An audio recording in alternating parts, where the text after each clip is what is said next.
Hiya guys, and welcome to another episode of Little Lou Storytime. Now today we have a very special story called The Tale of Hazlot, written and performed by me, Louis Howarth. I've been very excited to share this with you all, so are you all sitting comfortably? Good, then I'll begin. Once upon a time in the great kingdom of Wessex, there was a princess named Princess Tate. She was the first and only child of the Anglo-Saxon king, Alfred the Great, who was famously known for uniting them with their long-time enemies, the Vikings. This was so that the English and the Vikings could roast meats with bread and fruit. They drank ale and mead made from the best honey in the land.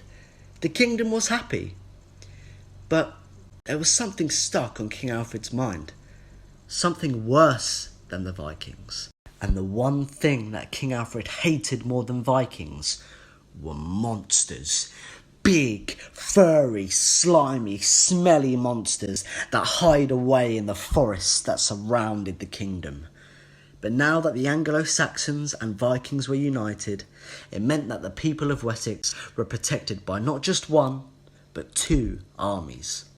Since Princess Tate struggled with reading and writing, one of her favourite moments of each day was in the evening, when her father would come down and gather everyone around the fire to tell tales of him, his brave knights, and their adventures against the monsters of the forest.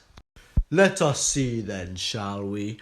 We've slain bargheists that are big black dogs that can shapeshift and freeze any man just from fear alone. We've captured dwerogar, small evil dwarves. Many times we have invaded and stolen their magical weapons for our own use. That, alongside the svalvatar, mean, bad-tempered, evil little elves that can tap into your dreams and give you scary nightmares if you're not too careful. And last but not least, the great Grendale Ogre, the Lone Walker. This beast needs no weapons and represents everything that a warrior should never be. Princess Tate already knew about the great ogre Grendel. Her father had told her about the great Anglo-Saxon legend of Beowulf many times before, a heroic prince that battled the fierce man-eating monster. It was her all-time favourite monster tale. Please tell the Beowulf story, father. You know it's my favourite. One moment, please, dear. But before King Alfred could even finish his sentence, Princess Tate had already jumped up in excitement, screaming, "One day I'm going to grow up and I'm going to be the greatest warrior of all time." Everyone around the fire began to stare at Princess Tate as she continued bravely saying, "I'll slay the bargheists, steal weapons from the dwarfs. No elf is going to step foot into my dreams. And the day I find a Grendale Ogre is the day I become the next Beowulf." There was a pause, and as everyone around the fire began to look at one another, there was a huge breakout of laughter whilst everyone began pointing their fingers towards the princess. "You? But you are merely a child. A little girl, a princess. You wouldn't stand a chance against any monsters out there in the forest. Even a dwarf could wrestle you to the ground."